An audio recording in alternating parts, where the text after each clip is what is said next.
আসসালামু আলাইকুম সবাইকে। নোয়া পিজন লফটের পক্ষ থেকে সবাইকে স্বাগতম। তো আজকে এদেরকে খাইতে দিলাম, পানিতে দিলাম AD3। তো এরা খাওয়া দাওয়া করতেছে, দেখতে পাচ্ছেন। তো খাওয়াইতেও অনেক ভালো লাগে। এরা এখন যখন খাওয়া দাওয়া করে, তো এদেরকে আমি খাইতে দিচ্ছি শুধু ধান। বাইরের ফ্লাইং কবুতর, তো এদেরকে শুধু ধান খাওয়াইতে দিছি। দেখেন কিভাবে খাচ্ছে ধান।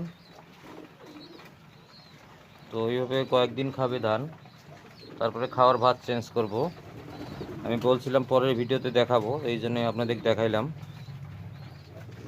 তো নতুন বাচ্চাগুলোকেও খাইতে দিচ্ছি ধান, দেখেন কিভাবে খাচ্ছে। আর শুধু ব্রিডিং রুমে খাবারটা পরিবর্তন আছে। ব্রিডিং রুমের খাবার হচ্ছে ধান বাদ দিয়ে সব মিক্সচার, ধান আর সবুজ বাজরা বাদ দিয়ে সব কিছু মিক্সচার। এর ভিতরে রেজা আছে, মসুর ডাল আছে, গম আছে, ভুট্টা আছে, ফ্যানটা আছে, বাজরা আছে, সরিষা আছে। তো সব রকমের খাবার আছে মোটামুটি। তো এদেরকে একটু ডিস্টার্ব করে ফেললাম, তারপরেও এরা খাওয়া দাওয়া করতেছে। তো এই দেখেন বাচ্চাগুলোর অবস্থা। বাচ্চাগুলা এটা কামাগার আর্টারি দিয়ে করা। মাশাআল্লাহ বলবেন, মাশাআল্লাহ, অনেক বড় হয়ে গেছে বাচ্চাগুলা। এটা টেডির বাচ্চা। তো খাওয়া দাওয়া করিনি এখনো, খাওয়া দাওয়া করলে একটু ভালো লাগবে। এটা হচ্ছে ডাবওয়ালা আর্টারি দিয়ে করা, ডাবওয়ালা আর্টারি দিয়ে করা এটা।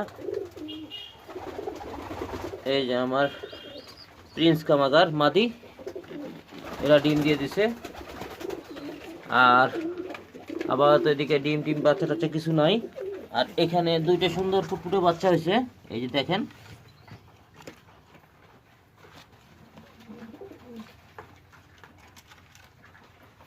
তো ওরা খাওয়া দাওয়া করুক। তো ওরা গ্রিট খাচ্ছে দেখেন। আমি সব সময় গ্রিট দিয়ে রাখি, এরা গ্রিট খাচ্ছে। গ্রিট খাইলে সবচেয়ে ভালো, এদের হজম শক্তি এবং সব কিছুই ভালো থাকে সুস্থ থাকতে। তো চোখ ওঠা নিয়ে একটু ঝামেলার মধ্যে আছি, বাচ্চাদের একটু চোখ ওঠার ভাব মনে হচ্ছে। তো এটা আমরা কয়েকদিন আগে অ্যান্টিবায়োটিকের কোর্স করছি, তারপরেও এদের বাচ্চাগুলোর ক্লিয়ার হয় নাই।